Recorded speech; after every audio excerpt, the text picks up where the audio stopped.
Welcome to episode 97 of the Camerosity podcast, the world's first and only open source film and digital photography podcast.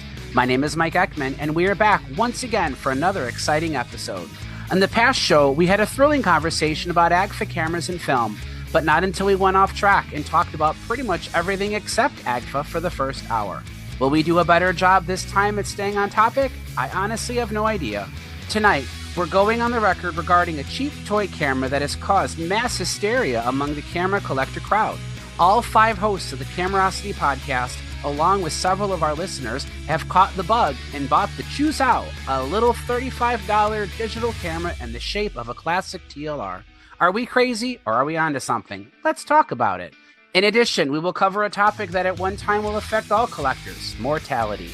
More specifically, what do we do with our large collections when our time is up? And what will happen to our collections after we're gone? Before we get started, it's time for some quick introductions. From Sydney, Australia, is Theo Panagopoulos. Hey Theo, do you have any more exciting vacations planned? Yeah, I've got a trip planned to Japan in February, so that's something getting very excited about. Starting to already pack which cameras and trying them out and making sure I've got everything working the way I want it to work. So yes, it's 5 months early, but yeah, you have to get ready at some point. Next, from Yellow Springs, Ohio, is the man with 2015 vision, Mr. Paul Reibel.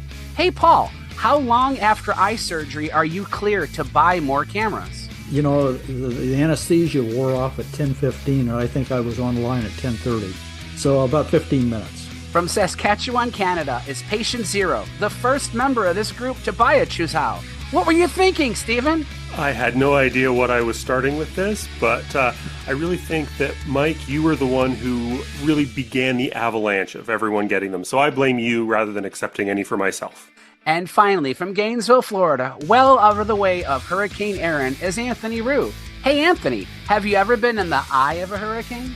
It's funny you should say that. I have come very close several times, but right now we're getting battered by outer bands from Aaron already. If I vanish, it's because we've lost power or internet, because there's like a massive storm brewing right outside my window. Okay, I can see a bunch of faces in the waiting room. Let's get these introductions over with and start letting people in. Since it's the episode of mortality, do we have to choose one of them to sacrifice to see what happens? That's a good question. Who will be the sacrificer and who will be the sacrifice-e? All right, we have a whole suite of familiar faces. First up is Mr. Ira Cohen. Hey, Ira, how you doing? Alrighty, how are you? Excellent. I see AJ, Larry Effler, Pat Casey, Will Pinkham. Those are our regulars, so we'll just say hello to all of them at once. Rob Latimer is a returning guest, but it's been a while. Welcome back, Rob. Good to be here. Actually, my first time. Oh, it is your first time. Yeah. Okay, but you're regular in the group, though. Yes, regular on the group. Okay, and you have been choose out, right? I did just yesterday. Okay. All right. So we'll get to that in a little bit. Doug Doyle, welcome to the show, Doug. Yeah. Hey, I'm from Vancouver and I've been listening to you guys for a while. Thought I'd hop on and see what's up. Awesome. Well, thanks for joining. We'll talk a little bit later. Gabe. Ed, welcome to the show. Hello. Second time on. It's been a few years, but I listen. It's been a while. Yeah. Yeah, I listen all the time. Pretty much heard every episode. So happy to be back. Awesome. William Ponder. Welcome, William. Hi, nice to meet you. My name is William. I've listened to about 12 of your podcast, and I decided it's time to see what all the fuss is about. So all right. I'm here for the first time. All right. Well, you'll get to hear the unedited version where we say and have lots of pauses. Greg McCreash. Greg snuck in there too. Welcome back, Greg. How you doing? All right. I think that's everybody. Okay. So we have 2 topics, completely different, off-the-wall things. We're just going to get straight to it and cause irreparable harm to our influence and spend some time talking about this tiny little digital camera that, for those of you who haven't heard the intro yet, I tried to blame it on Stephen, calling him Patient Zero. But in his defense, he did buy one of these things way before any of us did, and we didn't talk much about it until I was the idiot who bought mine. So I feel like I might have been the one that caused the windfall of people to go down this rabbit hole of this funky little tiny Chuzhao digital camera. And if it's not obvious, because there's so many pictures of this thing online, I don't know how anybody could be surprised. But I mean, this thing is tiny. It is very, very small. Theo's got a fun picture he posted of a Mamiya C series next to a roller cord, next to one of these, next to a camera-shaped flashlight. And only the flashlight is dwarf. There you go. He put it up on his screen there. I don't want to talk too much about it because I want to go around for those of you who've played with this and maybe, give us your take on how this thing is. But I feel like the key to the whole rest of the next part of this show is you can buy this thing from a variety of places. What, Stephen, isn't like the MSRP on it like ridiculous, like 170 or something? I don't know what the manufacturer actually charges, but there are so many resellers that are marking it up at tremendous amounts, and they're trying to make themselves look like they are the company. They call themselves Chuzhao Official or Chuzhao Store, Chuzhao.com, .co, .store, and all of them are just resellers, and they're buying Facebook ads, they're buying Instagram ads, and you'll pay twice as much or 3 times as much as you will from Amazon or AliExpress. The scam right now is the worst part. On one of the resellers, when you click to buy it, you sign up and agree to a monthly charge of $39.99. Oh, yeah. You're signing up for support on the Really? channel. Oh, Jesus. There are a number of people who have gotten hooked on that and find it's almost impossible to get out of it. This is through Amazon or through one of those Oh, websites? as Stephen just said, it's through one of the Okay. They appear to be the legitimate Okay. Chuzhao people, but they aren't. They're scammers. They get your credit card number and they keep charging you every month. One guy says he's being charged every 5 days, $39.95. Oh, Oh my goodness. So how do you decipher who's real and who's not? In Amazon, it's easy to buy them from Amazon in the US because you just scroll down. I mean, you're going to see them on price everywhere from $82. The lowest price I've seen so far was $31.50, I think. But you just got to look. They're all over the place. I checked Amazon Canada. Amazon Canada, there are no deals. The lowest price I saw in Amazon Canada was like $71 or something. Yeah, if you're in Canada, I'd suggest AliExpress as the best place to buy it from. There are sometimes deals and coupons, but you can get really good prices and really good shipping. And one thing that we've been talking about recently is it seems like AliExpress is offering lower prices to Canadians than they are to Americans, which is kind of odd, but it's worked out well right now. I'm looking here already on Amazon and I've got 61, 58, 63, 78, 79. I hate to break it, but it's just not worth $75. Okay. Definitely not. Once we kind of get like settled on this, we have to remind people you're getting a Temu quality product, right? Like, and maybe that's heard not those words used together. Right, Temu quality. Yeah, you're right. Well, I got mine through Amazon. I feel like that's probably the safest way to go about it. AliExpress in Canada is generally pretty reliable, but a lot of the Facebook ads that take you to these sites that look convincingly real, you should just use some real high skepticism of it.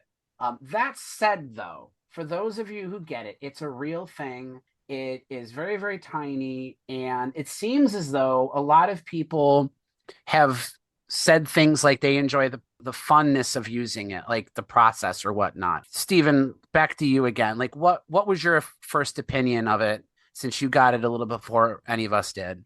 Well, I've certainly had some toy digital cameras in the past, and there are a lot out now that you can choose from.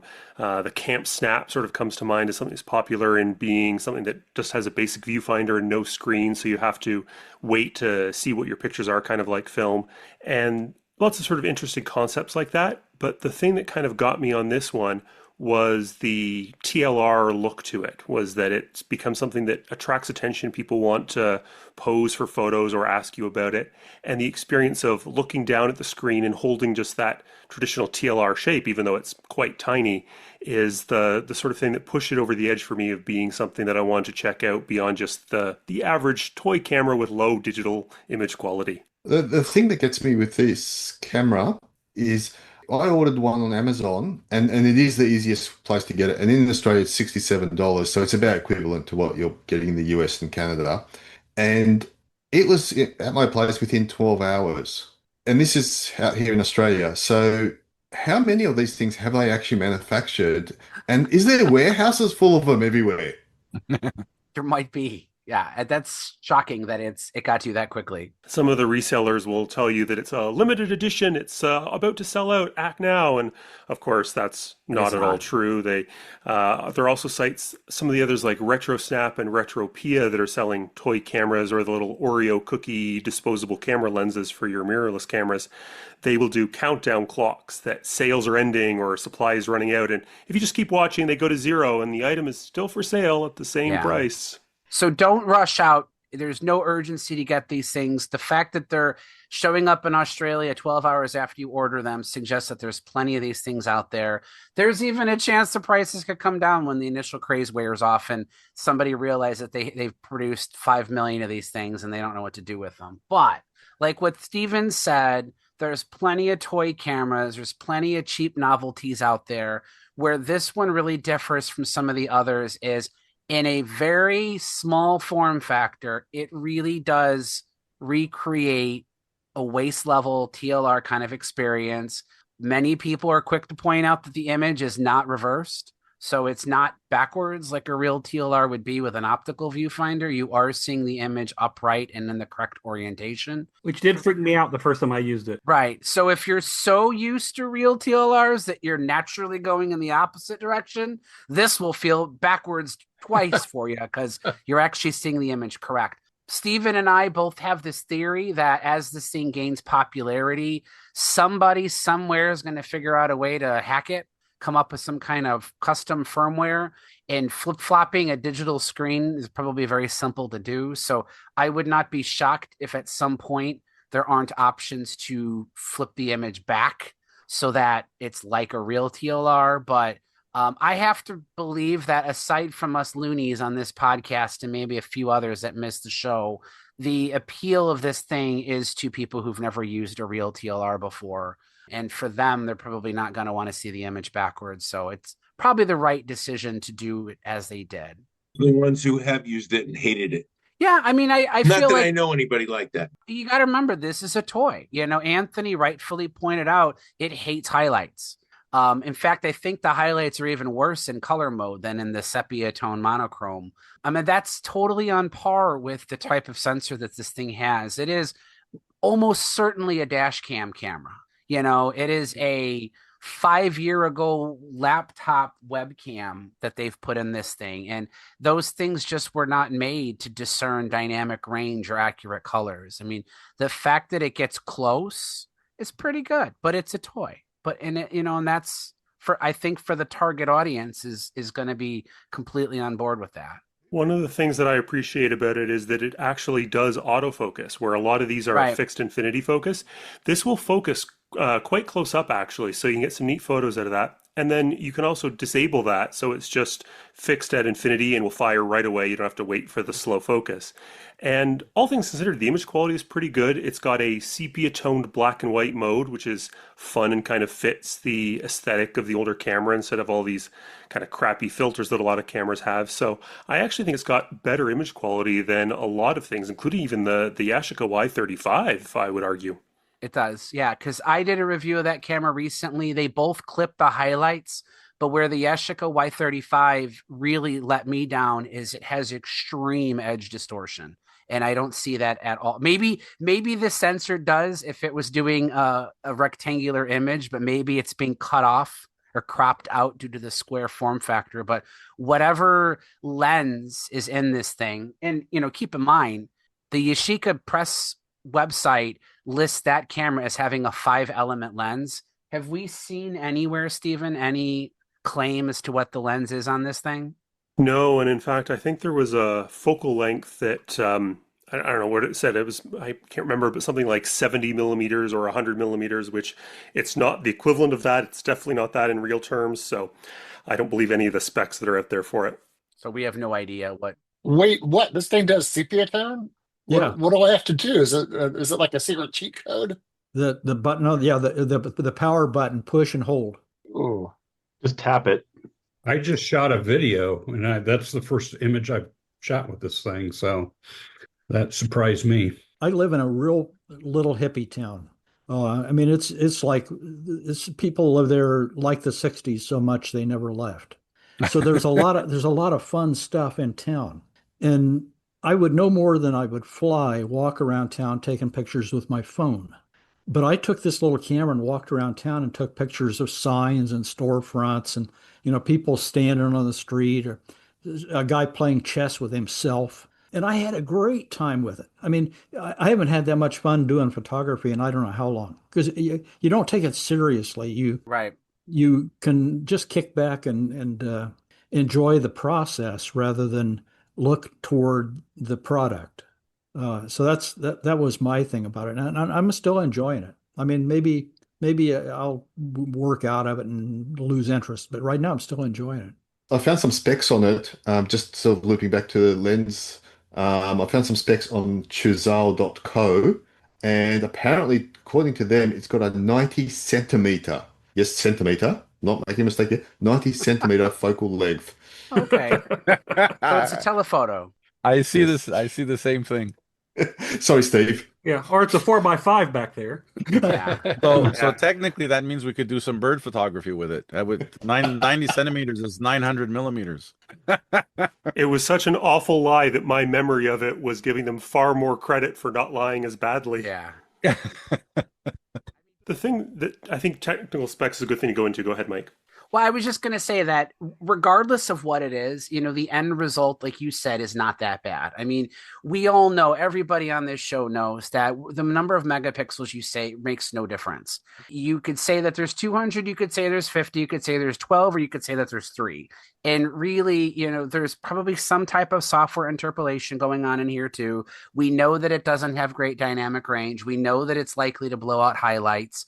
But when used to its strengths, I've seen some really nice pictures from it. For those who might be hypercritical that it's not perfect or it's nowhere near as good as even their cell phone's images, I think that they're missing the point. And that's where the fact that this thing is a toy and it's shaped like a TLR really is why it's endearing, is that, like Paul said, you just walk around with it and have fun. You don't take it seriously. If you have children or a niece or a nephew that knows you as the uncle with lots of cameras, this is the kind of thing you might hand a child and say, hey, you want to go take some pictures with me?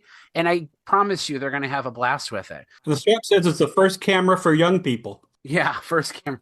But I mean, you can do the tricks where you could hold it over your head like a real TLR. I mean, all those same kinds of principles going around a corner. You could pretend like you're a spy or something with your niece. And introducing young people to a camera, a dedicated camera that's not a phone, that's an interesting concept. Sure. Mike, you might say that Chuzhao is not just a brand, it is a lifestyle. It is the reason why people love to take our cameras out on the town. It's the camera that you want to sit next to you in the passenger side of your car. It's the only piece of jewelry that is reciprocal to the others because you can give an image as a present. It becomes a part of you. Has anybody here had theirs long enough to be able to speak to the battery life? Like, how long will this thing actually last on a full charge? Battery life is very good. It has been for me. How long have you gone? I mean, I haven't killed it yet. Probably 4 hours of shooting, maybe 80, 90 images, and it was still doing well. That's good. I mean, like I said, could this be something you stick in your glove box and just have it there at the ready? It uses a USB-C port, which is pretty much what all cell phones now anymore. So you could keep this thing charged in your car if you have a cell phone charger in there, which probably most of us probably do. And it's like I said, it's just fun. But you have to have a little bit of perspective on here. Had I paid $90 for this, 100, 170, I would not be saying the same things that I am, because it is absolutely worth 35, 40, 60 Canadian dollars, 60 Australian dollars.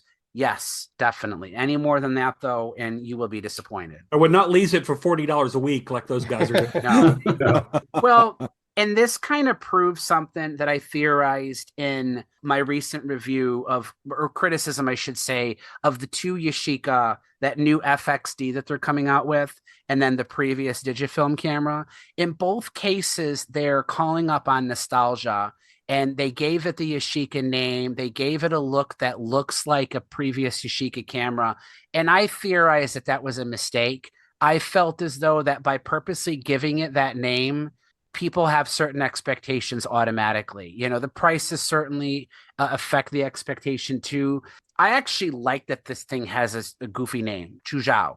If they had tried to sell this as a Rolly, the hatred, the vitriol from the community would be through the roof, right? Well, there was one. Someone did that. Was it 15 years ago, 10 years ago, something like that?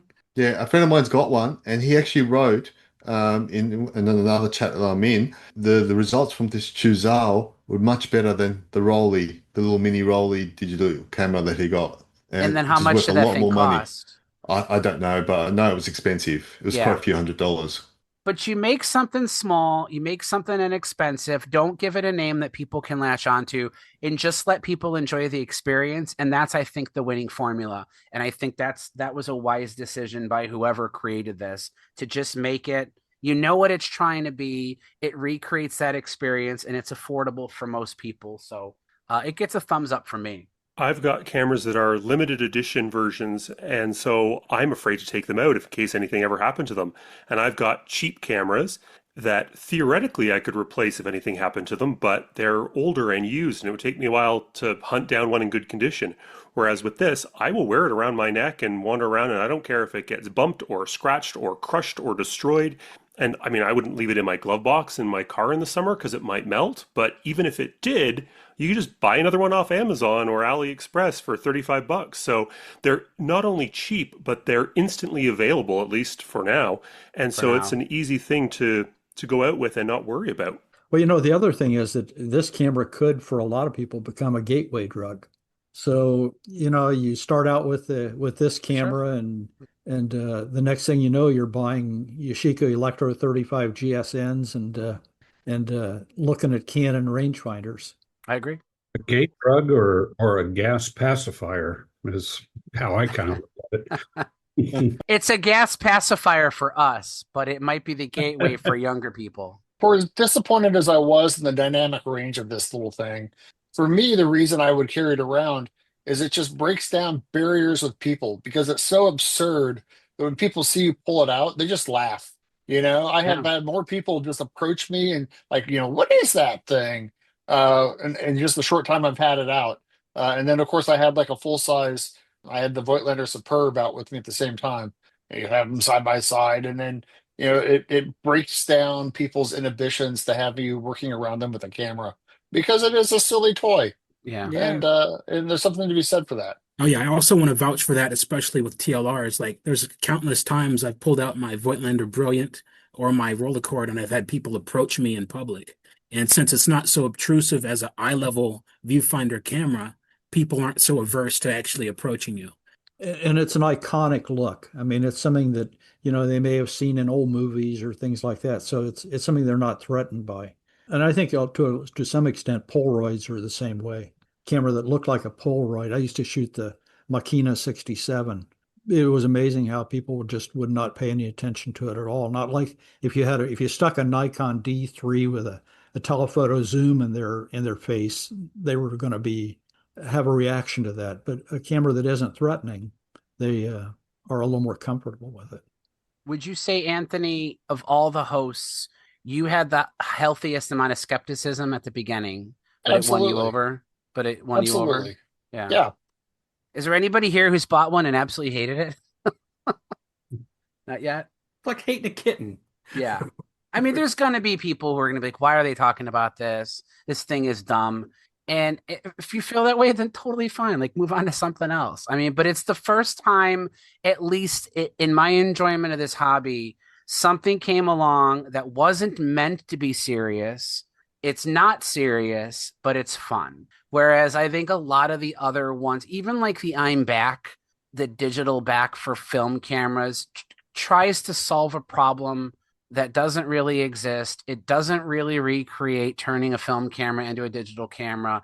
There's always something about it that's disappointing. Whereas with this thing, you just really can't be disappointed with a $35 toy that does better than you would expect it to do. So I think it's a winner. I would be shocked if we don't start to see copycats of this. There probably will be a Chuzhao 2.0 coming out eventually.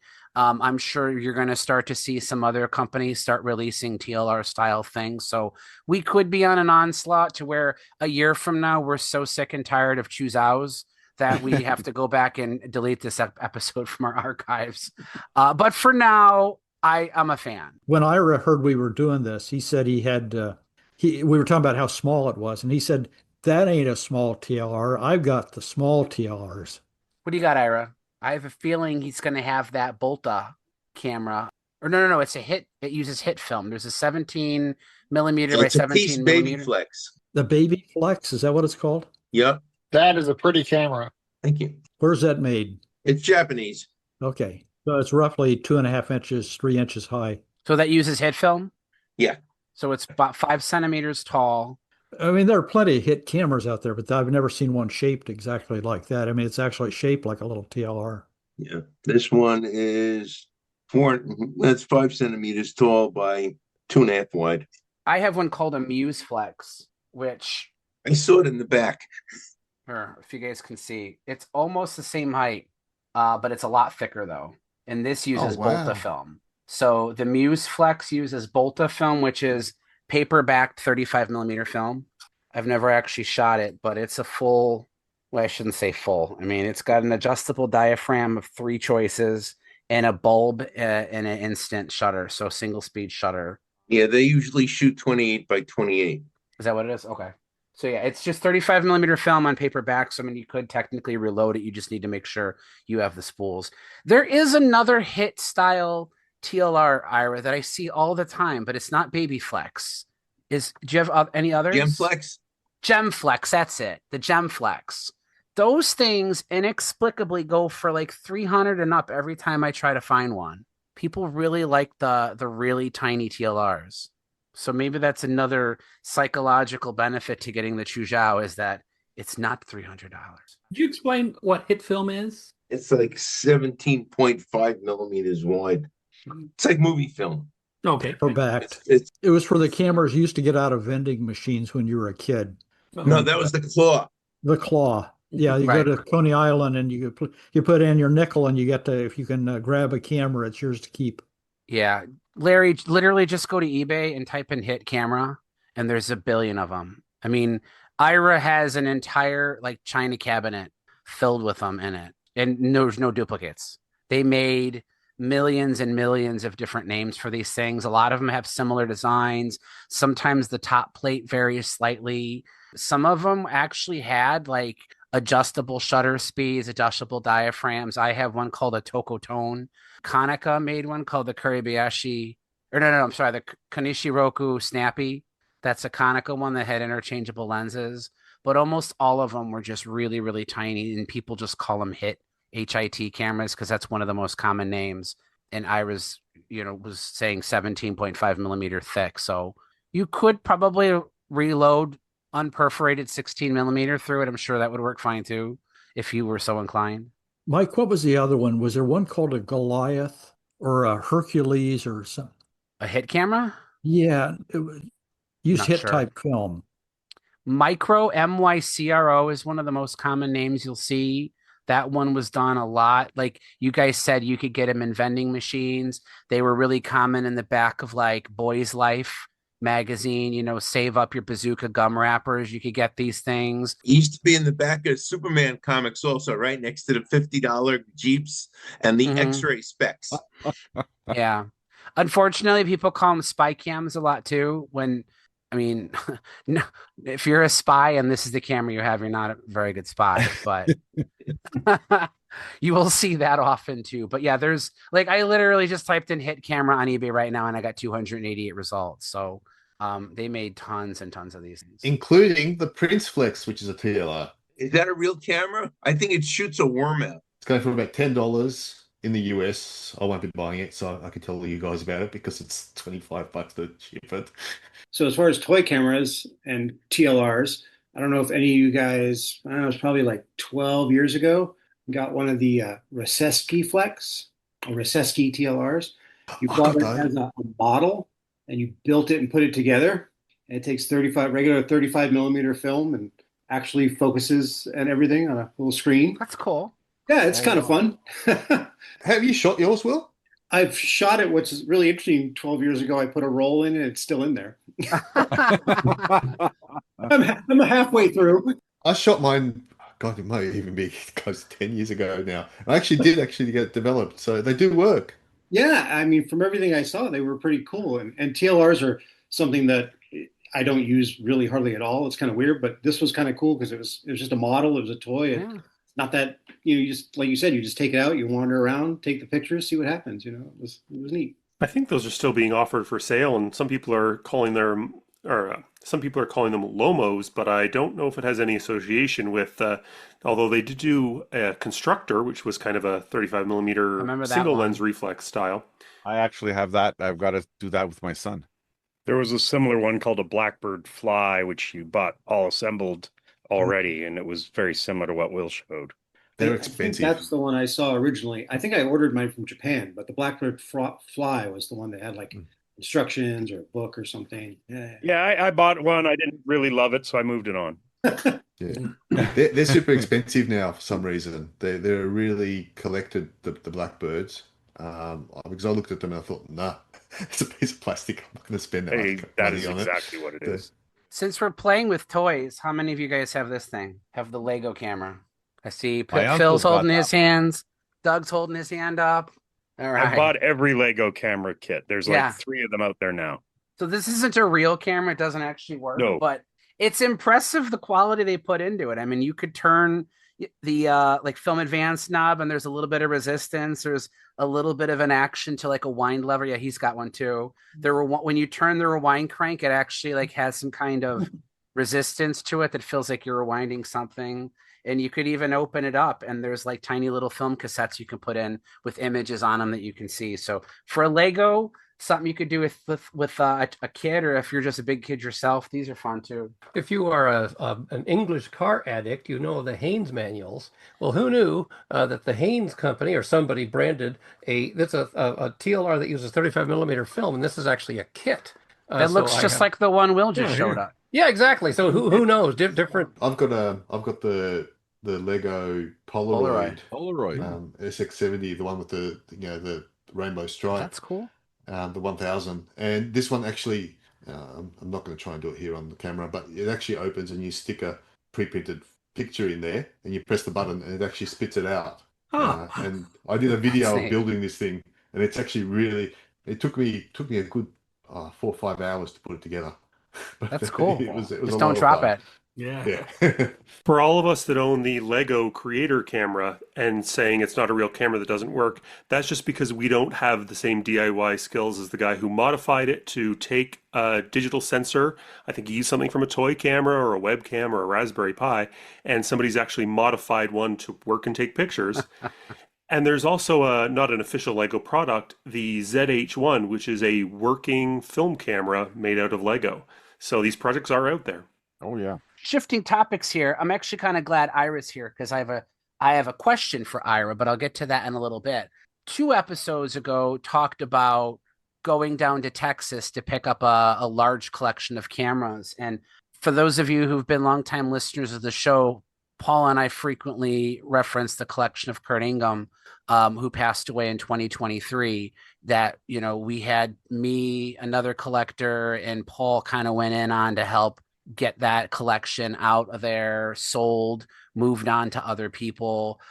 There's a huge number of people on this show that probably have a camera that once belonged to Kurt. Paul, how many do you still have in your house, would you say? Of Kurt's cameras? Yeah. About 200. 200? I've got about 600 cameras here, so about 200 of those would be, between 200 and 300 would be Kurt's. And then you did a big collection. You'd shared pictures with us about 5 years ago. Right. And how long did it take you to get rid of all those? That collection was around 4,500 pieces. And wow. Some of them went directly to the dumpster. Some of them I spun off to other dealers. It took me probably 2 years to get rid of. I probably sold 3,000 of the 4,500 pieces, and that took 2 years or longer. And that one, the person you got it from, everything was in like shoe boxes and labeled, right?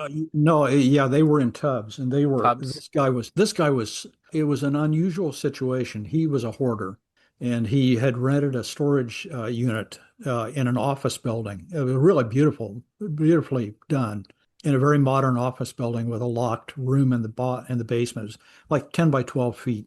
And he had them all in plastic storage containers. Each camera was put in a plastic bag, and each bag had a silica gel packet in it. And the tubs were all labeled. They were Wera's. You saw the pictures, Mike. They were Montana's cameras.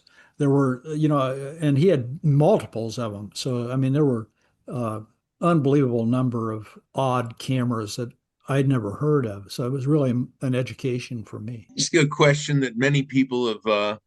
I don't know if anybody's brought it up. I see collectors all the time that have multiples of a camera. Could somebody just please explain the philosophy behind that? Everybody's looking for the best one. Yeah. That's the only way I can describe it. If somebody sees an Argus C3 and they have one, and then they see another one that's a little nicer than the one they have, and then they see another one that's a little nicer, and the next thing you know, you got about 18 Argus C3s.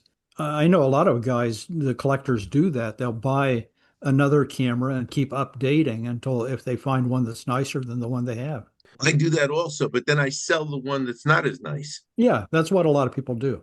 Or you could part salvage it, because like I'm big into Miranda, and I'm big into the Miranda black body cameras. And my first black body camera had a bad shutter spring on it, and so I just bought another one. Mm-hmm. And you get going on and on and on, buying more to get the best one, like you said. If you like Miranda cameras, make sure you contact Mike. The collection from Texas was like 2/3 Mirandas. I'm not saying the guy's name because he's still alive, so I want to be respectful. It's a great collection. The guy clearly loved Mirandas. One thing I will say is nearly every box we open has handwritten, sometimes multiple pages, of the serial number of the model, where it was originally acquired from, any issues it had, whether or not it was serviced or not. Because this collector liked, even though he didn't shoot hardly any of his cameras, he liked having them repaired. So a large number of these have been CLA'd, and he has the notes when they have been.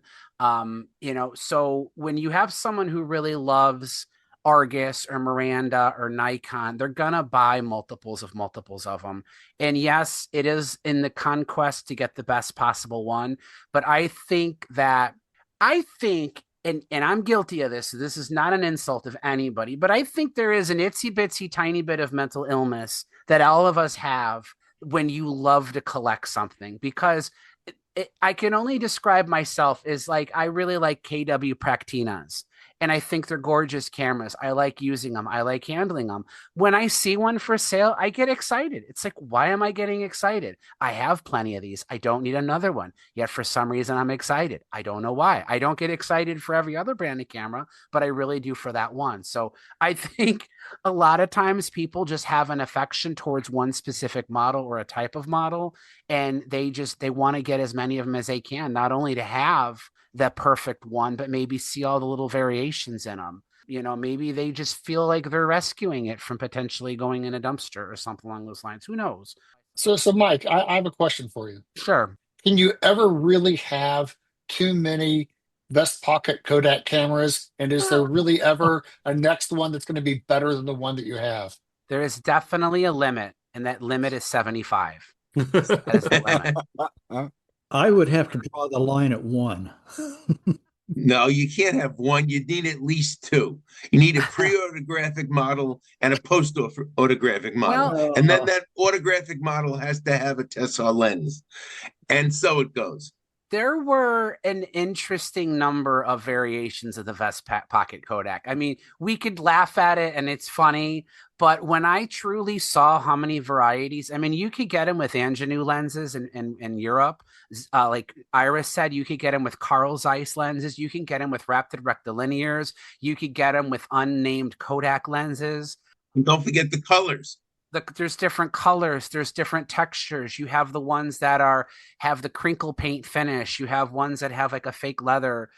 edge to them too. The design of the sides changed over the years too. So if the vest pocket Kodak is a camera that for whatever reason you just happen to like, there is a ton of variety out there for you to collect. Wasn't it popular in World War I? Soldiers would actually take them out with them into the field and stuff like that. So that's why they call it the soldier's camera, is because it was so small and so portable and easy to use that soldiers often not only would shoot the film in the bunkers, but they would develop the film there too, using, I imagine, some variation of Caffenol or something like that as a developer. So there's a good chance if you were to open up a history book and see trench photography of soldiers in trenches during World War I, there's a high chance that it was taken on a vest pocket Kodak. I think the thing with buying a lot of cameras is that we really get wrapped up in the shopping experience. And once you've done the shopping and you've bought the camera, sometimes owning it isn't quite what you thought it was going to be, and you want that shopping experience. So the only thing you can do is go out and buy another one. So yeah. Thrill the hunt. That's like any kind of addict. Ira is the poster child for that. It's a hit of dopamine when you get it. Can we have a moment of silence for the poor guys 40 years from now who's going to have shelves and shelves of these? So Ira, you have kind of a collection. Well, you have a huge collection. We all know this. But one thing that I find really interesting about yours is that there's whole sections that you could collect that you choose not to. I know that you are not fans of asymmetrical cameras. You only have 2 Kodak Retinas. I don't think you have any Japanese 6x6 TLRs. I don't have any 6x6 TLRs. So you have the 4.5x6 TLRs, like the KW Pilot, right? Don't you have some of those? So, okay. Yeah, so that's the Pilot with 2 T's. Well, so what I'm trying to say is that, like, a lot of times when you talk to a collector, like the guy in Texas was a huge fan of Miranda. We know people who are into Leicas only. We know people who are into Nikons only. A lot of times people have a niche, whereas you just have like such a wide variety. It's a negative niche. A negative niche. Yeah, right. Exactly. His niches he doesn't like, but then he likes everything else. Me, I have a little bit of everything. I mean, there are certain brands that I do like more than others. I tend to value more compact cameras than larger ones, which is why I really don't get into like the plate cameras too much, but I have a wide variety. And when you inherit, or you're at least involved in trying to disseminate a large collection, what's in that collection makes a huge difference into the feasibility of doing it. Paul, let me ask you a question. On behalf of someone else listening to this episode right now who loves cameras, and they're probably thinking, man, it would be awesome to be asked to do this. How much fun is it to go through a 4,500 piece collection, in your opinion? It gets tedious. Yeah. I mean, it does get tedious. Like Kurt's collection was unusual because I actually had 2 10 by 12 foot storage units. So I had room to walk around, and I had room to put a table up. And you're going through that right now with the stuff that you have that right. You're working on. It is fun for a while. And then you start thinking, what am I going to do with all this stuff? Because it isn't something you're going to put in your house and look at. And some of it's going to be very difficult to sell. The worst thing about selling cameras is you have to deal with buyers. And it can be a terrible headache. I mean, it's not anything. We used to say one of my customers would come and say, "I'm going to start shooting weddings." That's the easiest way to take a perfectly good hobby and ruin it for yourself. And it's the same way in buying cameras. If you buy a collection, and all of a sudden you've got so many cameras that you don't know what you're going to do with them, and it becomes a burden. And the burden is hard to deal with. Mike and I were talking earlier about what are you going to do for those of us who have a collection? What are you going to do if, God forbid, something happened to you? And at our store, we had a lot of really good customers who bought Leicas and various collectible type things. We always gave them 2 pieces of advice. The first advice was, tell your wife that if anything ever happens to you, she can always come to us and we will take real good care of her. And the second thing was, get some write down for the executor of your estate, not your wife, but the executor of your estate, a note that says, please tell my wife don't pay any attention to the prices that are on the receipts that she thinks that I paid for these cameras. Because a good store will always has plenty of blank receipts. Unintentionally, I think you brought up a great point, though, too, is that you got to have a plan, right? I mean, to have a huge collection and then just know one day your mortality will be up and leave this to people. I mean, and if you're lucky to have a spouse or children who are really into the hobby, it's obviously easier then. But a large number of people, there really isn't anybody else in their family that's as enthusiastic about it. Kurt's wife, it was a professional photographer, but she had no interest in his collection at all. She had given us a very small list of like 3 cameras she wanted to have of his. So I was able to find those and get them for her. But of the 2,500 other ones, she just didn't want. Same thing for the Texas collection. There's just nobody in that family that wants it. So, and the reason I got involved with that one was he contacted someone who then contacted me, and we all started working together to do this. So having a plan or even a person, Paul, unfortunately, will not live forever. So I can't always infinitely include Paul as, hey, Beth, my wife, contact Paul if I ever pass away, he'll take care of it for you. Yeah, I'm 76 years old, and my attorney, who's also, we have no children, then my attorney is my executor, and he knows that if anything happens to me, and Chris is still with us and still doing okay, he contacts Igor. Yeah. Igor is one of my best friends. And I told my attorney, contact Igor. He'll take, I don't care how much of it he takes for himself. I don't care. He'll get rid of the rest of it. He'll give her the money. You got to have somebody you trust. The other thing in a collection is that I would really encourage, don't hide anything. Make sure that everyone knows exactly what you have. I've bought cameras from a guy who specialized in panorama photography at events. He used a circuit camera, he used Noblexes, he used all kinds of stuff. I was going through his camera bag to look for his cameras. I found $2,000 in cash. So don't hide things, and No. make sure that your people know what you have and where things are. If you can, maybe curate a little bit. I was at an auction where a 1,500 item collection went, and it was so poorly curated that they were just jamming lots together, and it was really random and didn't really respect the actual quality of most of the gear. It was really kind of sad. And that happens a lot. There are auctioneers like Dan Tamarkin who will respect the equipment. He knows the equipment. And when you reach that level, if it's a high dollar type estate, Dan is the logical person. But I haven't yet found a regular auction house. I shouldn't say that. The guy who runs the auctions for the Ohio Camera Collectors Society is actually very good, and he's very knowledgeable. But for the most part, auctioneers don't know anything about cameras. That recent auction, when was it, Mike, a couple of years ago that in Ohio? Yeah, that was a disaster. I mean, there were things that were disappearing out of boxes and mislabeled, misidentified, and a lot of the collector buyers who got into that were very unhappy with the whole deal. What about the European auction houses? There's a couple of them now.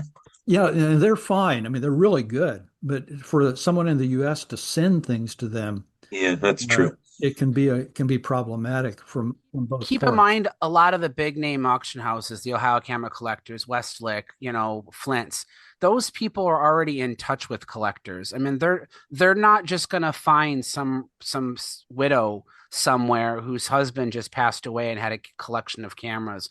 I have to imagine that anytime Westlake comes across a large collection, somebody organized that with them. So if you're just talking about your general estate sales companies, like that's what I think Paul is referring to, is these people they don't give a shit.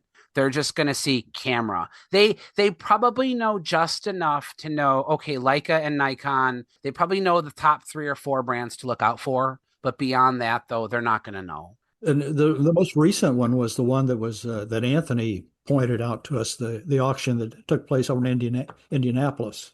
Right. And I wound up buying a fair number of pieces from that. And they were just lovely people. I mean, really nice people. Had no clue what they were selling.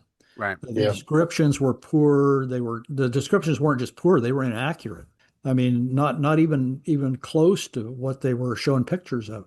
Having said that, it was great. I mean, I was very happy with what I bought. Oh, let me ask you a question. Yeah. When I was involved in the coffee trade, we had a saying that there's a buyer for every coffee.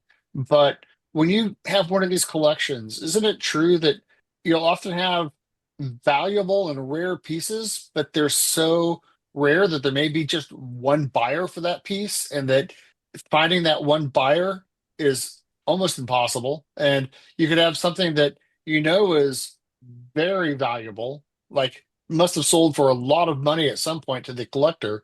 Mhm. But for you to be able to move that, do you hold out for that one person, or do you call Igor? I mean, what do you do when you have a situation like that? If it's a very valuable piece, I usually don't keep it just because I don't have the network to get it out in the world. I don't have the network of buyers. Someone like Igor does. He has the people that know him worldwide. And it's the same with Boris in Europe and Joe Geyer, and they have people they can go to. Right now, the most valuable piece that I have in the house that I've been sitting on it since Kurt's passing was the Bessa 2 camera with the Apo-Lanthar, which, if you look them up online, you'll see crazy. Somebody wants $10,000 for the camera, and who knows what the real price is. There aren't that many buyers for it. Right. So I've been sitting on that camera for 2 years now, and I'll probably continue to sit on it just because it's not eating much. And that's the difficulty if you're trying to take a collection from somebody, if the person is still alive or their, let's say, dependents are thinking they have a dollar amount in their head of what something is worth, you will not get that. It is rare to get anywhere close to what the person originally paid for it, because if they're a collector, they probably weren't using the best judgment when they bought some of this stuff. Because, again, I've seen some of the paperwork. Like a ton of Kurt's stuff had the original receipts in there. He would buy stuff, keep them with the original receipts. We saw many times what he had paid for stuff. In many cases, it was above eBay prices, but he was buying them from respected dealers. So he was paying a premium on top of that. But for me to then turn around and try and sell that same camera, I may only get half of what was originally placed too. And another thing Paul and I have talked about is you may have a rare camera that's worth, for lack of a better word, let's just say $1,000. But if you have 4 of them, you're not getting $4,000. You may be able to sell the first one for $1,000, but then you try to sell a second and a third and a fourth, and you've eaten up the potential customers who are willing to spend a lot of money on whatever model is you're trying to sell. So sometimes if you have duplicates of something rare, you might sell 1 or 2 of them easily, but it's going to get harder and harder to sell if you have multiples of the same thing. And we're going through that right now, Mike, with I bought some adapters, odd little adapters that were very, very rare. Yeah. I had 6 of them. The benefit to those is they're small and you could just put them on a shelf.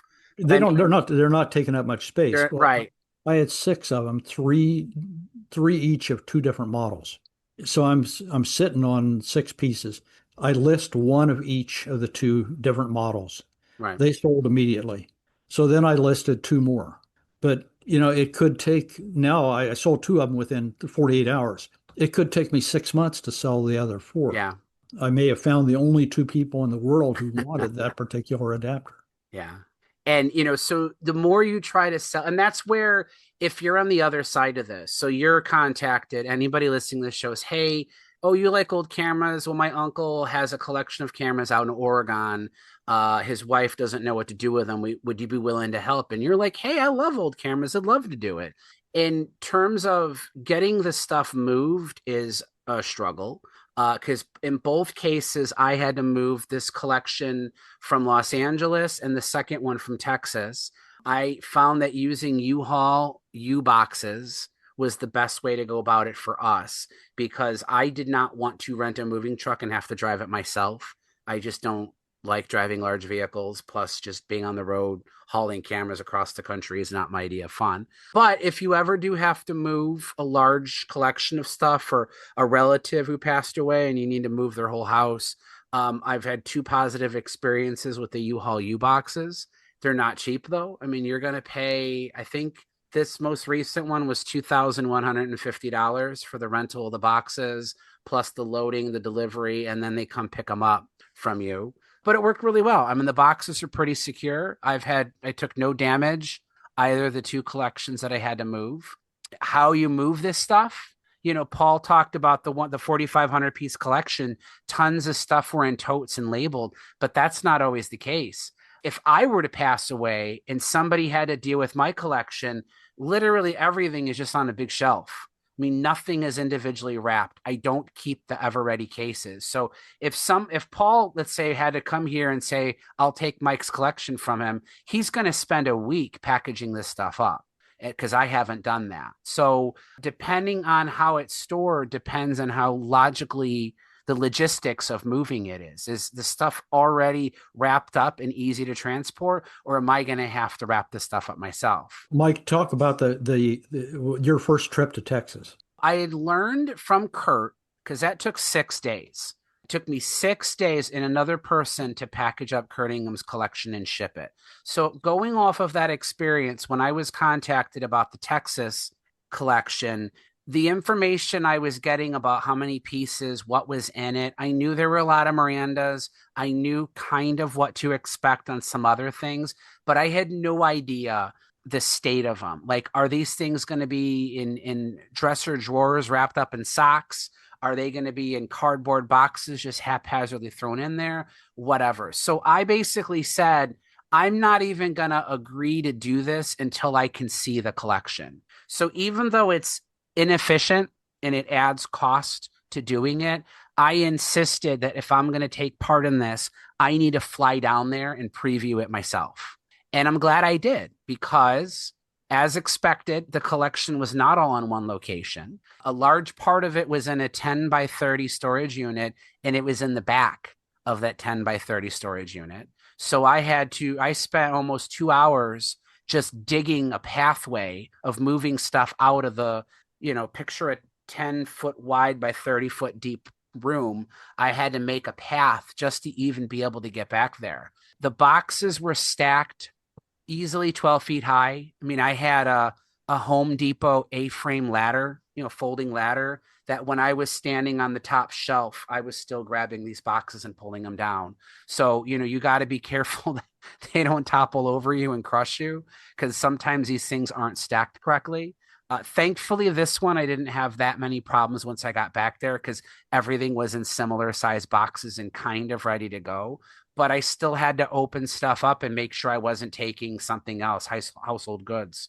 One of my favorite memories about Kurt's collection is Kurt was also a musician. In the 70s and 80s, he was in a underground. They saw some success, but not quite mainstream. He was in an underground punk band called Chainsaw. And when we were cleaning out one of his storage units, because he had 2 of them, I came across a box that had a whole bunch of reel-to-reel audio tapes on it.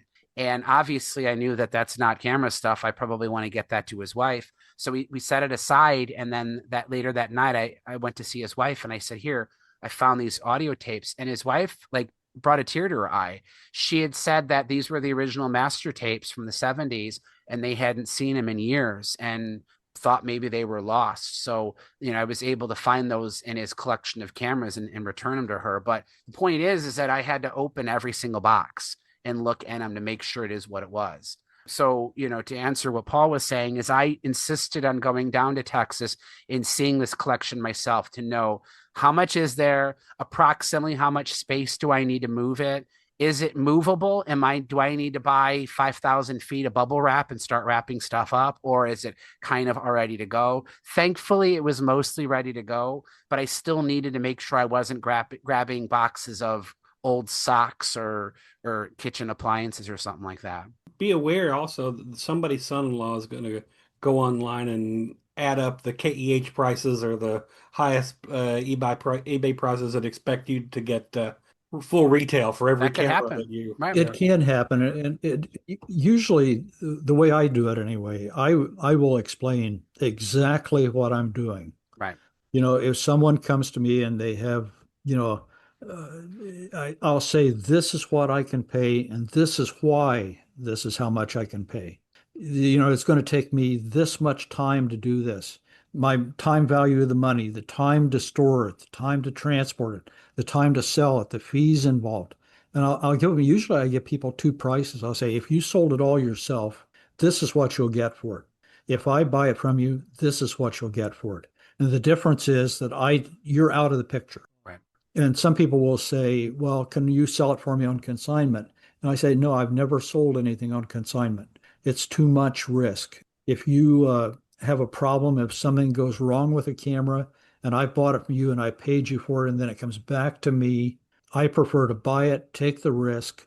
You're out of the picture, and it's all on my responsibility from that point on. That's a great point. And in both cases, both in Kurt's and the Texas collection, Kurt had arranged this before he passed away. So his wife was well into the know of exactly what was going to happen. So there was no chance of a misunderstanding that she had different expectations than we did. For the Texas collection, the guy who owned it had a younger brother who helped us with the loading. And I spoke to him a couple times because it was important to me, even though I'm never going to see these people again. I don't want them to feel like I, flew down there and bamboozled them and, just stole this guy's collection. I was very clear that of the stuff that does have value, we maybe will sell them at wholesale. And even then, I don't know how many Contax S's I can sell at the same time. I told him I have no intention of storing this stuff for years and years and years. So the faster you want to sell something, the less money you're going to get for it. And like what Paul said is I explained that to him multiple times to make sure that they understood, so that if the collector were to pass away and then suddenly his family is like, oh, well, that guy who got all of his cameras, he owes us some money. There's no mistaking what's going to happen after it's all said and done. So I think that's a really important thing to get settled before you take a single thing. I think for every collector that's been able to plan ahead for things, there are maybe two or three others who haven't, who, a sudden heart attack, they didn't see it coming. And the biggest problem becomes that collection is so incredibly disorganized. So having run into that so many times, as kind of morbid as it is, whenever I get something in, I think about what is going to happen when I die. If I suddenly die tomorrow, who's going to be able to sort this out? So I do keep things like ever-ready cases. Not that I use them. I don't store cameras in them because I don't want, mold issues and I don't have to deal with that. But I know to some collectors, that might be something they want down the road. And it's very hard for somebody who is not as obsessed with my collection as I am to match things up. So what I'll do is I'll take a little piece of paper, I'll write down the name of the camera model that case is for, and I stick it inside that case. So when I tuck that case away somewhere else, anybody tomorrow or 10 years down the road can open that up and has a piece of paper saying exactly what that belongs with. And that's going to make things so much easier for anybody who's buying the collection, for your loved ones to sort out. I just think that sort of little advance notice, even having a Google spreadsheet of my collection with serial numbers and notes, and that's shared with my partner. So if anything happens, she has access to sort of see those notes that might help down the road. Oh my God, Steve, I think we're very alike. I didn't realize how alike we were in that respect. I've got a spreadsheet with all the cameras, all the lenses, all the accessories. I even catalog my film, so I don't even have to go to the fridge when I'm looking up what I've got left to use and so on, and prioritize. And I do exactly the same thing with the cases. I put a little piece of paper in there with the name of the actual camera, so they can be matched up very easily. Yeah. I mean, the more prep work you do, the easier it's going to be on your loved ones after you pass. And, for the sake of them, but also I have to imagine that anybody with a large collection actually likes their cameras. And I would assume that it would bring peace to you to know that other people who appreciate cameras are going to get the stuff that you have, or at least you'll get them in the hands of people too. I mean, obviously there's cost involved in this, so I have to recoup some money. There is some payment that goes along with some of this stuff too. So money is a part of it.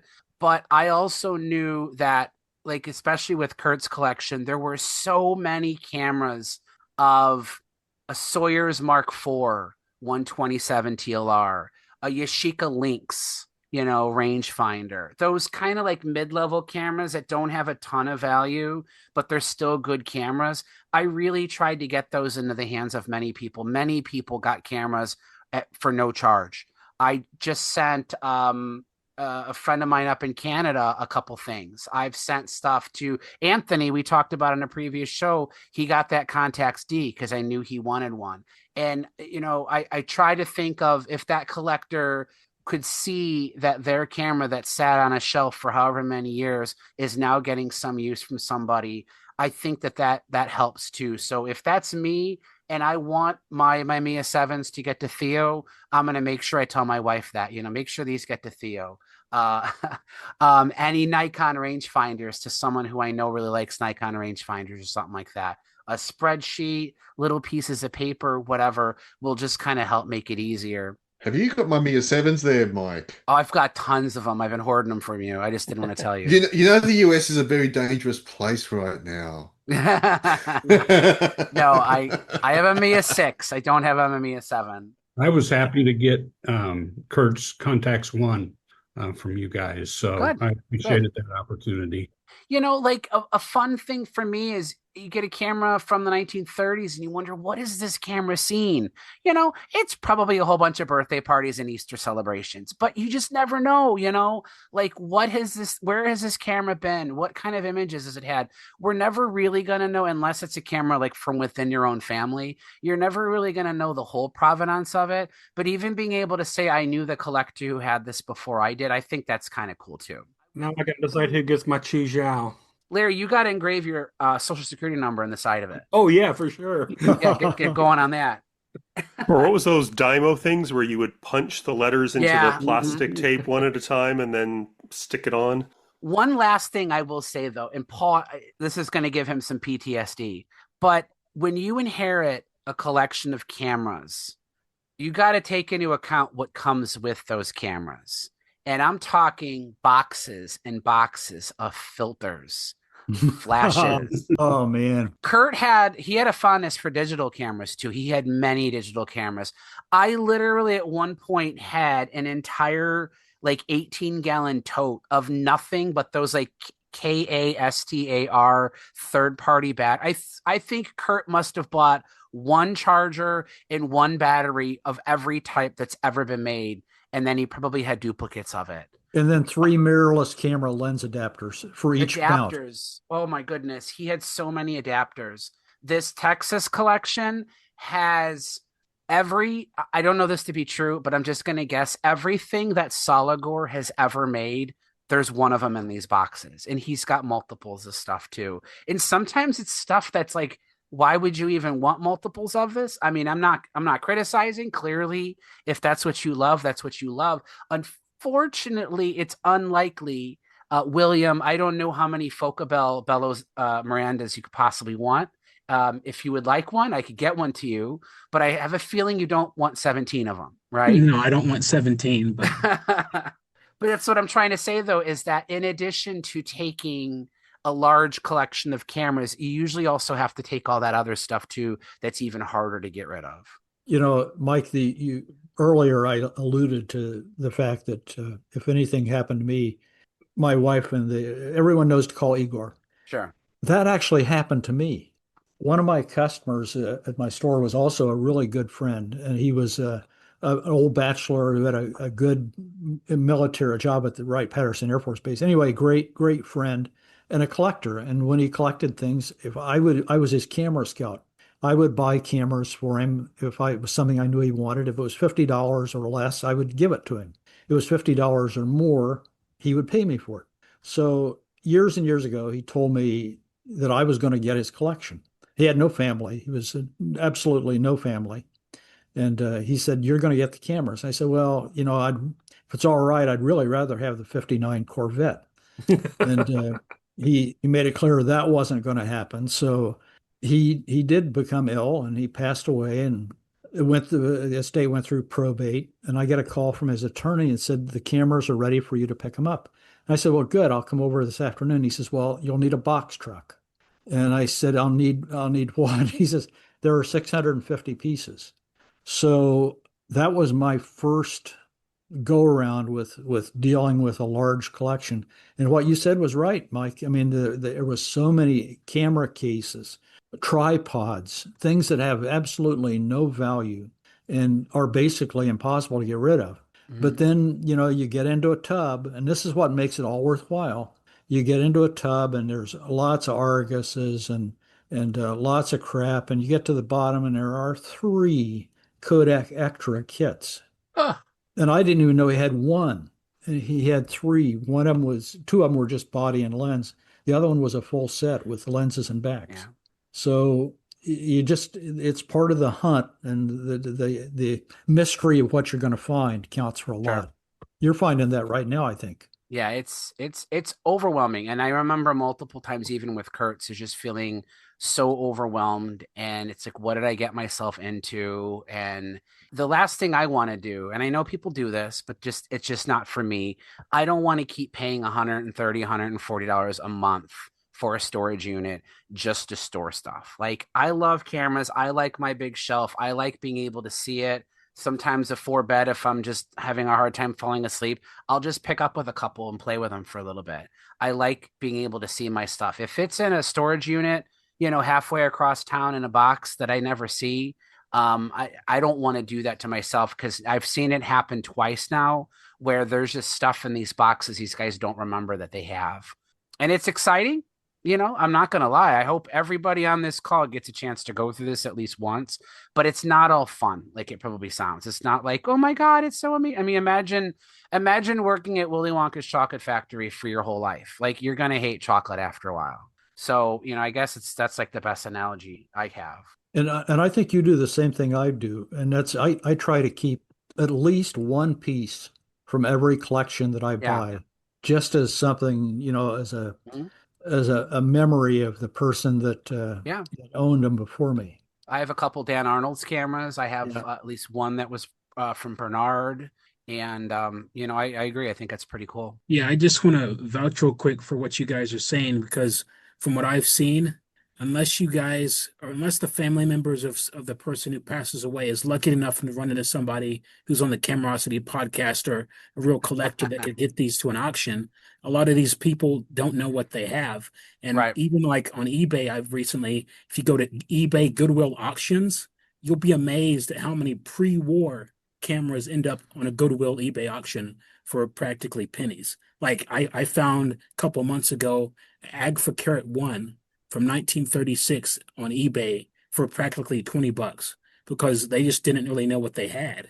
And unless somebody catalogs these cameras after a family member passes away, who knows where they'll end up. For sure. The flip side of this is not every collection has a Leica at the bottom of the tote. Yeah. No, but you'd be surprised at what kind of cool stuff you'd find. I mean, the Texas collection did not have a single Leica in it at all. None whatsoever. But I found a lot of really cool things. Things that, here, I'll show you guys one. This is called a Pentaflex. It is a Tokiwa. What is it, Paul? Do you remember? Tokiwa Kagaku? Oh, well, that's fun. Yes. It is a very old 1950s SLR. It's got an interchangeable lens mount. It's called the Pentaflex. It's made by a company called Tokiwa Kogaku. They're super rare. Like I maybe less than 1,000 of these are ever made. I honestly don't know, but it's a fully functioning SLR. It works. And I'd never even seen one before. And he had one in a box. So it's kind of like, you just never know what kind of weird surprises you may run into, even though it may not be filled with Leicas. If you like Arguses, maybe you'll get lucky and find one of the original Argus Cs. If you like Kodaks, maybe you'll find an Extra or a Chevron or the monitor with the Anastigmat special lens. So you just never know. In Kansas City, we just had our one local camera shop. The owners decided to retire, and they fortunately sold to a Bedford Camera out of Arkansas, but they started unloading their storage facility and just putting them on shelves in their store. And then they also started boxing up like a group of 6 Nikon cameras for $100. As is, they were all shrink wrapped. You couldn't open them up. You couldn't look through them. But they had Nikons, Canons, Olympus boxes, all kinds, M42 lenses. And so it was just crazy because every week you'd go in, there'd be something else different out. I think I ended up buying, I don't know, 4 or 5 Olympus rangefinder cameras. I got a red XA2. I've got, my first camera was an Olympus 35 EC. I bought a black one and a silver one. I bought another 35 RC and I bought a box of six. I'm trying to get out of the mid-level Nikons. I was going to just stick with the Fs, sold a couple of them. And then all of a sudden I buy a box with an FE2 in a box, which ended up being a black FE2, perfect condition, an FM2 in great shape, 2 black FMs and 2 parts FMs for $100. And That's so a good deal. it was kind of a fun deal. Camera store owners are the worst. I mean, they have more gas than any of their customers do. And they get something in and on trade and they look at it and say, oh man, I remember I'm just gonna stick that back here on the shelf. Yeah. And the next thing you know, the shelf is full and they're getting aging out of their business. It happened to me with a guy who owned a camera shop in New Jersey. And he just happened to put every Leica that he got, he stuck it in his office and never put out a used one for sale unless it was something, pretty common. So he retired from that business and went into another business and he just moved all the stuff from New Jersey to near where I live and realized that he had I think there might have been 50 cameras and lenses. And I bought them all from him, but he just had over the years had just put them back on the shelf for himself. So what you're saying there makes perfect sense. And camera stores, a lot of them are going out of business, Yeah. or have already gone out of business. But they have used inventory, so it's got to go somewhere. It sounds like you got a great buy on what you. Oh yeah, I mean, I bought a Daytrola, which I would never buy, but it was in the box, which was cool, and I thought, oh, I need that, and it was cheap. And then I had bought a ADOX 300, which is a magazine camera. Interchangeable back camera. Yeah, I found a leather case for the camera with a strap with one of the magazines in the leather case. No camera, and I bought it for like $6, and I knew it was going to cost me an ADOX 300 once I figured out it was a case for. I didn't even know what it was the case for, but I did some research and found out, and I think I bought it from Norway or something. But this camera shop owner knows me, knows I love Zeiss Icon, knows I love Olympus. I'd been eyeing that red XA forever, so they sold it to me cheap. And but he had, I think it was a Zeiss Icon Contaflex that has a magazine back too. Oh yeah, yeah. The later ones did. Contaflex 1 or. But he kept bringing this box out to me saying, Rob, you need to buy this. And I'm like, no, I've bought too many already. I can't. And then they finally announced they were retiring. So I ended up buying that camera too. So it's fun. I think I bought 12 cameras, which I was trying to slow down my purchases, but it didn't happen. Speaking of Zeiss Icon, if you guys want a case of gas, this book right here is going to put me in the poorhouse. If you can see it, it's Zeiss Icon cameras, 1926 to 1939 by DB Tubbs. Like, I went through this book and I just started scrolling. I want everything in the book. Super Natal. Okay. What do you got there, Rob? That's the Super Nettle. That's the only one that I really like. I love that camera. I love this camera. And Mike, you posted that picture with the Contax One and your Super Nettle. And when I saw the Super Nettle, I just like, wow, what's that? Which version is it, Rob? Has it got the silver, the metal plated door, or is it a black? It's all black. Okay. So this is, I guess, the one, and then there's a Super Nettle 2, right? Yeah, the 2 has more chrome on it. And more chrome especially on the front door. The front door. This one's black. Yeah, it's all stainless steel on the front door. The Super Nettle 2 is pretty rare, I do believe, right? Yes, it's more rare than the one. It was only on the market for a short time. Is it the book you held up, William? Is that Larry Gubas' book, Mike? It's DB Tubbs. Okay. I don't think I've ever seen one of those. Interesting. Yeah, you want me to put it in the chat? I'll put the name of it in the chat real quick. Please, yeah, that'd be great. This would be a great reference. I build up reviews. I get them ready before I release them. But ironically, It's not going to be the next one, but the Super Nettle would be my next review. So I have one almost completely done for that one. And I agree, they're really cool. It's essentially a budget version of the Contax. Right. It doesn't have interchangeable lenses, but it does use a similar shutter. It has a slightly smaller range of speeds, but they're really neat. For some reason though, I've only seen maybe a half dozen of them in my life, but the shutters worked on all of them.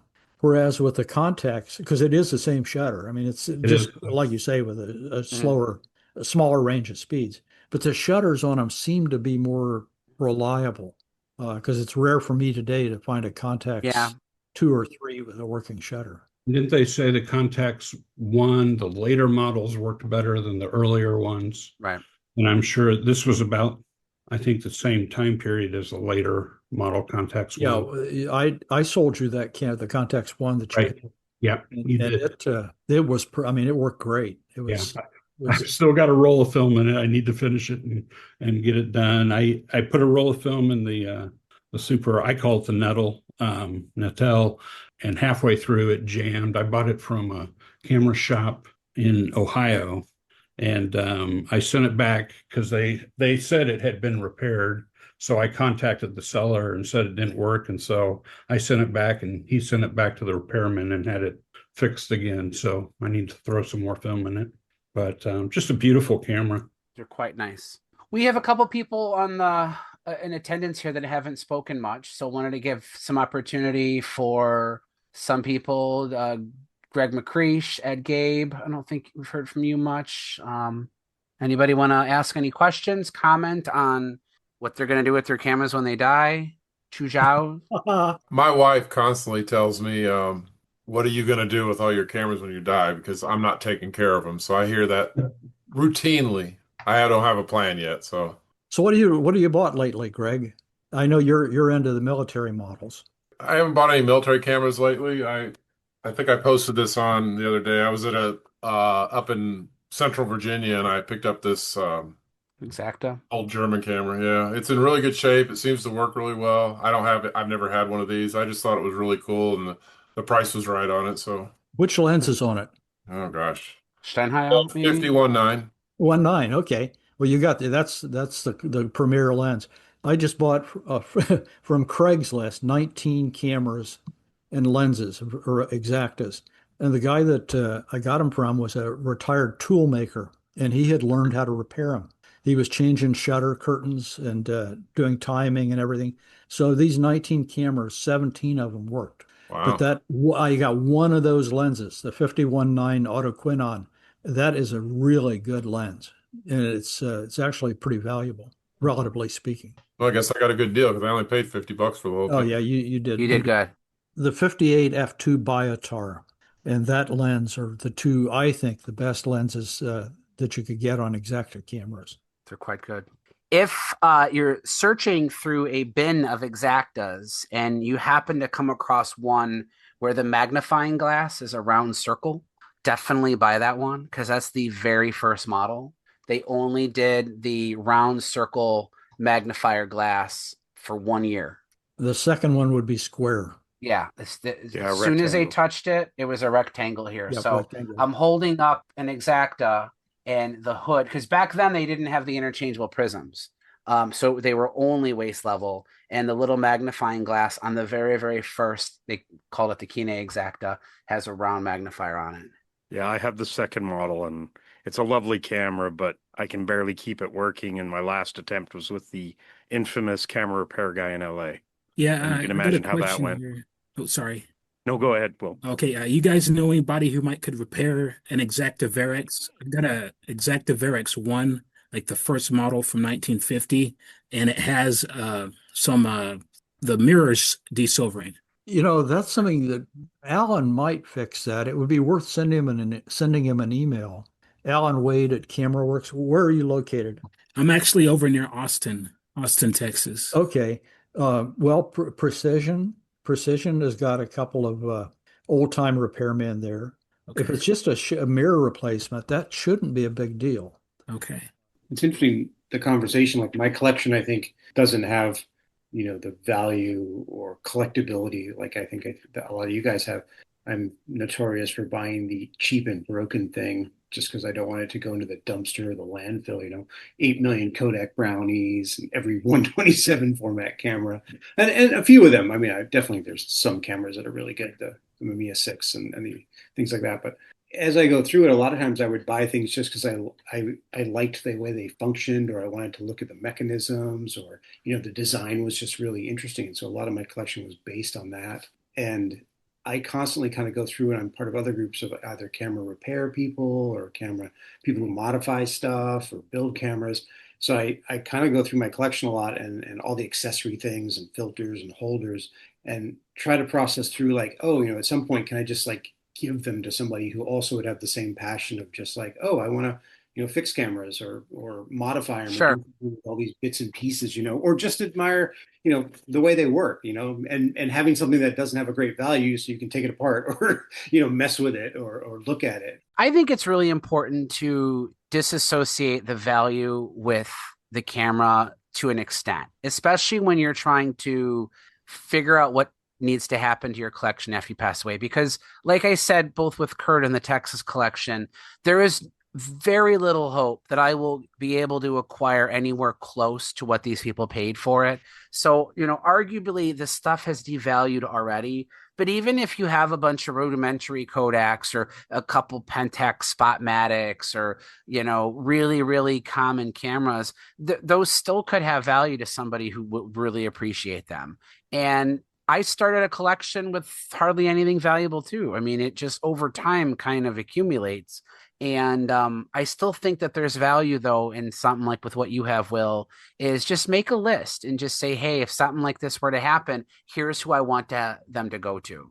Whether it's a person, whether it's a donation. I mean, unfortunately, everybody says, well, I'll just donate to the local photography school. Well, it's hard to find the photography school, but even when they do, they generally want specific types of cameras. You're not going to have much luck giving away a whole bunch of King Regulas to a photography school. Yeah, I taught the photography program for a while at the local college, and everybody would donate stuff to us. And it was just boxes and boxes. And typically it was, darkroom stuff. Darkroom stuff, yeah. No good. Hardly any cameras, occasionally a little bit, but nothing went together. And the worst thing was we would sometimes get something decent, but it had to be repaired. And yeah, no school has a budget or a repair guy on staff anymore, so it would just be like, you guys want to take this home? Take it home. It was such a bummer, but a lot of enlargers. I have a lot of enlargers that were donated. Sometimes they got to go to the dumpster. That breaks my heart. I know it does. I was the technology guy at an elementary school, and some guy brought in all his computers, and what kind of third grader needs an old Dell? None of them. So Ed Gabe has been quiet. What have you bought since you bought that 50 millimeter black Wetzlar from me? This kind of goes along with some of the things that were mentioned earlier, like why do we go after things? Or early on, there was a mention of the enjoyment of just hunting or fixations that we have. And for me, the whole reason I got into photography is that my dad had a Yashica C or Yashica. What's the right way to say that? Yes. Yashica. I've always said Yashica. I don't know, Kentucky thing. But I kind of go on and off of Yashicas, or I have through the years. And just recently, I went down the eBay hole and I got this. This is it says Yashica Flex, but it's a C from everything that I can tell looking at web information. But I enjoy looking at these and acquiring, I don't know, probably got 4 of them now. A, because they're inexpensive. B, I like trying to gauge, on eBay or wherever I find them, like, is it going to work or not? Right. And so far I'm batting 1,000 because I'm pretty picky. But anyway, yeah, I just enjoy the little variations. And I don't know if any of you all do this, but I'm definitely one who believes at the end of the day, the photo is what matters, right? We talk about the focus doesn't have to be perfect. It can vignette. It's really just about the quality of what the photo communicates, the emotion, what's happening in the picture. Yet at the same time, I love getting something like this, a Yashica C, and shooting photos on a tripod, comparing it, the Yashicore versus the Yashinan lenses, and then putting it up against an old Rolleicord that's got a Xenar lens. I don't know why. I just get obsessed with that when it really makes no point. It makes no difference at the end of the day in terms of the quality of the photo, right? Do you get increased satisfaction when you happen to wind up with a really beautiful image if it was on a camera that was harder to use? Do I? Yeah, you I think personally. so, because I even I shoot 4x5, and if you guys know the amount of work and effort it Right. takes. So sure, yeah, absolutely. I get satisfaction for having to work for it. Yeah, and I'm kind of setting you up for something that I've believed for a long time is I shoot film and digital. One is not better than the other. They each have their uses. If I want to take a beautiful picture that's technologically perfect and properly exposed and everything's perfect and I could send it to my in-laws and whatever, I'm just going to pull out a digital camera for that. When I Yep. want to go out and just shoot something, and sometimes the images don't come out, maybe there's a light leak. But when you do kind of get those images that turn out better than you hoped they would, to me, it's even more rewarding. And that's where the naysayers will shake their heads at us, but it's part of the process. And circling back to the Chuzhao, it's the same exact thing that I get out of a beautiful image from a Yashica Flex. If I can get a really nice image out of the Chuzhao, I'm equally thrilled with that because it is a toy camera. I know it's going to blow out the highlights. I know that there's many limitations to what this thing can do, but work within its strengths. I had given Anthony that Contax D, and he noticed the shutter wasn't always firing. I said, just set it to 100 and just load in some 100 speed film and just shoot it 100 all day long. And he did that, and he got a whole roll of properly exposed and perfect images. And he's like, wow, I just didn't he just had his doubts in his mind that he'd get anything out of it. And when he saw that he got a complete roll of beautiful images out of something that the odds were that it maybe wasn't going to work, but he used it to its strengths, it worked well. And that same philosophy applies to an Argus C as it does your Yashica Flex, as it does to these cheap little toy TLRs. I've been really working on finding what camera I like to use. And there's so many situations where a camera seems like a perfect fit. A compact camera that's easy to slip into a pocket, that's weatherproof or waterproof, it's drop proof, seems like an ideal thing to take on like a camping trip. But then I'm staring at an LCD screen rather than holding it up to my eye with a viewfinder, and I'm using a motorized slider to actuate the zoom lens in and out and zzz, zzz, zzz, forward and back. And I'm just not finding it satisfying. So what seemed like the best fit may not actually be the most enjoyable thing to use. And so taking a larger camera with a physical focusing ring or zoom ring with an optical viewfinder or an EVF is just going to be the more enjoyable thing for me to use, even if in some cases it's technically not going to produce the best images. Mm-hmm. Absolutely. I will say one more thing that this discussion has reminded me that I've been remiss on, that it's probably a good idea for all of us, is depending on the value of your collection, is think about stuff that you might need to add to your homeowner's insurance or whatever, because of stuff happens, right? Floods, fires, certainly hope none of that happens to any of us, but that would be a shame to lose some things, or to lose the value of it if there are these odd, strange, unique things that how would you prove what you had and the value? So that's on my to-do list. It's probably on all of our to-do lists, to be honest with you. The video inventory is something that I try to do once a year or so. Just walk around with the phone. Cameras, I like to keep the serial numbers just because I'd like to, I've never had a theft or anything like that. I've never had anything lost, but having the serial numbers just makes me feel better.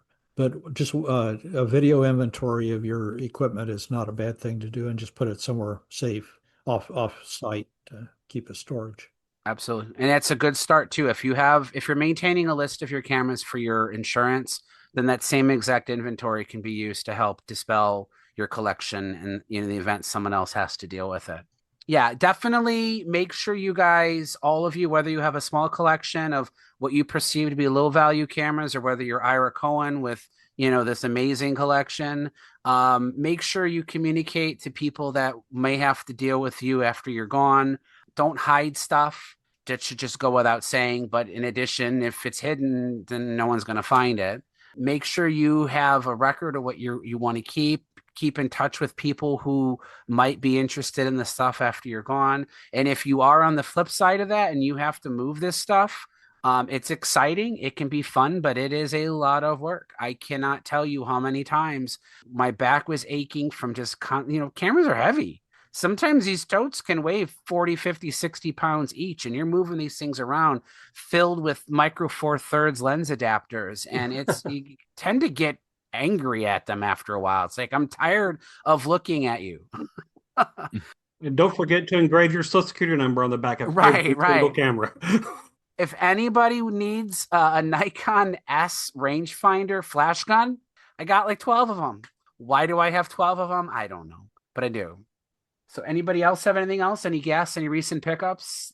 Oh, yeah, I was just going to say, to add to the discussion from a couple of minutes ago, a lot of it is the right camera for the right situation. Like recently, I've used my Rolleicord 2 from the 1930s to shoot professionally. And it doesn't have a Tessar lens on it, but it has a Triatar triplet from Carl Zeiss Jena. And I've gotten some amazing images out of that. Sure. But I had to stop the lens down. And so you just got to know what your boundaries are for that specific camera and lens.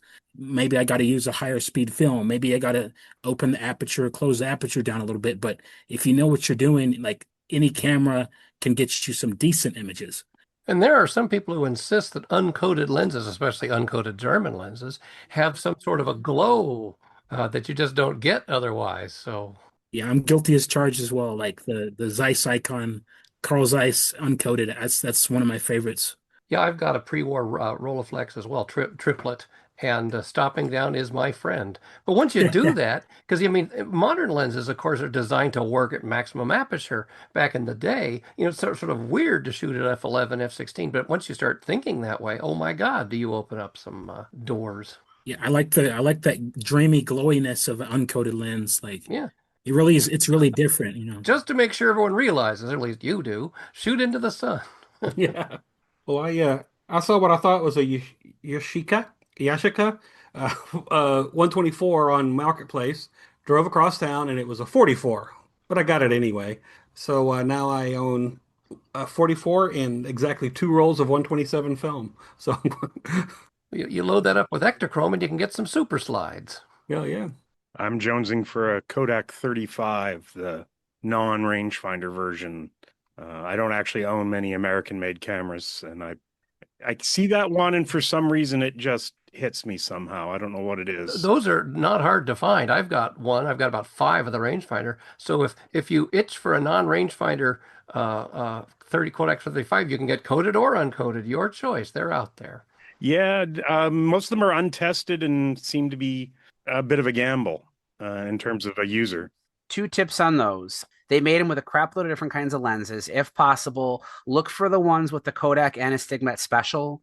The special is always written in red, so I call them red letter lenses. I have one. It works. This is a great lens. It is excellent optics. You'll get great images from it. However, this camera has one, I don't want to say fatal flaw, but it's more of an unfortunate design element that people today have to deal with, is that the film transport relies on the exposure counter sprocket to actually move the film. So what ends up happening is as these things age, the lubricants dry out and the camera gets stiff. If the camera is stiff and you try to wind film through it, that sprocket is just going to shred your film. These cameras, even if the shutter will still fire, but most cameras, if it's tight, you can still manage to shoot through them. As soon as these Kodak 35 start to get tight, you're almost certainly going to have film transport problems because of the way that they designed that film sprocket is what's actually pulling the film along. And all it needs is a cleaning. I mean, it's not like it's totally fixable, but this is the kind of camera where unless you know that it's been serviced in the last 20 to 30 years, you won't be able to use it unless you clean it out and just make sure everything is nice and lubed. But once you get them working, this one I have here works great and the images are really quite good. And unlike the rangefinder version where the viewfinder windows are about the size of a piece of rice, the folding one on the scale focus one's actually fairly decent. And I mean, even while wearing prescription glasses, I can see all 4 edges of the rectangle while looking through it. So I hope you get one. They're very neat cameras. Yeah, I'm already in love with it, and I spoke over Pat. So Pat, finish your thought, please. Oh, just American cameras are fun. So yeah.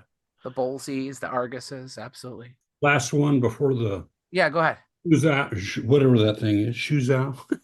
But it's a Canon 6T or VIT, and with the 1 tube. That's the one Anthony and Theo were just shooting recently.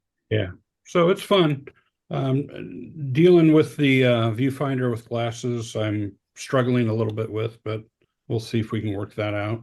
But I love the Canon rangefinders. Yeah, they're quite good. Excellent. I have an L1 as well, which I absolutely love. So, do you have a 7? I do have a 7. Yeah, those are 3 of my 4. I have a older Barnack style one too, so they're cool. All right, well, that's a good stopping point. Really fascinating conversation. I didn't know how deep into the woods we could go with the Chuzhao. Again, it absolutely, you have to take into account getting it for the lower price. Do not overpay for this thing. This thing is not rare. If the place looks sketchy, don't buy it from them. You might get tacked on to some auto billing thing like Paul was saying. But they're fun. They recreate the experience fairly well. They're appealing to children. Anthony commented that they're great conversation starters, and the image quality from them is really not that bad. In the chat here, Larry's been sharing some of his color photos, which are quite good. And what I see in his images is he's using the camera to its strength. So like any old film camera, you got to use them to their strengths. This one is no different in that regard. Paul, do we know exactly what we're going to talk about in the next episode? Well, I've been doing a crash course in exactas. Oh. So maybe we should talk about exactas next episode. Exactly what I was thinking of, a show on exactas. I had wanted to do an exacta show a long time ago, but the guest that I was trying to get on the show ended up passing away, so that's not going to happen now. We should do an exacta episode, and Greg has 3 weeks, so he can process his get a roll film through his new camera. And you just sent Alyssa a VX1000 too, so maybe we can get her to come on and share her thoughts on that camera because she really wanted one. Will X's count? X's count. Yeah, absolutely. As always, the topics and discussion on the Camerosity podcast are influenced by you guys. We often stay on topic, but we often go off topic. As you guys have seen many, many times before, these shows can take interesting turns depending on what it is that we talk about. If there's something you would like to hear us talk about, the best way to do it is just show up and ask. Thank you guys for coming. This was a great show. And our next recording for Exactas will be 3 weeks from today. So that would be Monday, September 8th at the usual time. We will not have another show between September 6th is the next show in Cincinnati. Paul and I will be there. Anthony's not going to make it this time, but we should have some people from the Chicagoland area that are going to be traveling down too. So hopefully we'll have as good of a turnout in Cincinnati as we have previously. When's the next Chicago show, Paul? The 21st? That sounds right. Yeah. Yeah, the next Chicago show, which is in, I think, Elk Grove Village, is September 21st. The Cleveland show is September 7th. Cincinnati is September 6th, which is the one that Paul and I will be at. So thank you guys for coming. We'll see you next time. Good night, everyone. Thank you. Nice meeting you guys. Thanks, everyone. Thank you. Bye, everyone.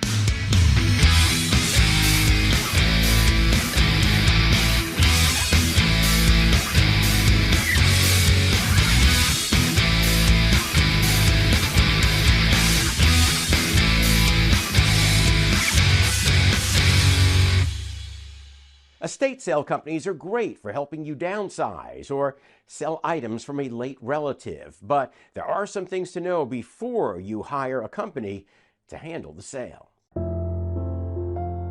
Inside this old home, Melissa Haas is dealing with the loss of her mother. This was her here in 2017. And what to do with a lifetime of possessions like this. Vintage cameras. Getting rid of all of these things is very difficult. So she decided to hire an estate selling company, Camerosity Podcast, to help ease the emotional burden. It's an emotional process, so it can be difficult, for them to go through each and every drawer and closet and cabinet in the home. Franchise owner Paul Reibold says they handle everything for you. We take pictures of the items in the home and we put them on our auction site and people go on and bid. Plus, Paul Reibold now does it all online, avoiding that busy yard sale of years past. So you're not having just the general public, know the address where the house is. Maybe the house is vacant. You can find companies like this on MikeEckman.com. When hiring an estate sale company, the organization Consumers Checkbook suggests these key questions. How and where will the company advertise? When will you get paid? What happens to leftover items after the sale? And do they secure valuable items? You also want to make sure workers are qualified to appraise certain items and check their website for quality photos. Melissa's just glad she doesn't have to do all this work herself. It's like dismantling my mother's life, which is very hard. And to know that someone else might appreciate Leicas and Rollies just warms our hearts. As for Mom's vintage cameras, it's still here in the family house, and Melissa hopes a new family will love it. That way you don't waste your money. I'm John Matarese.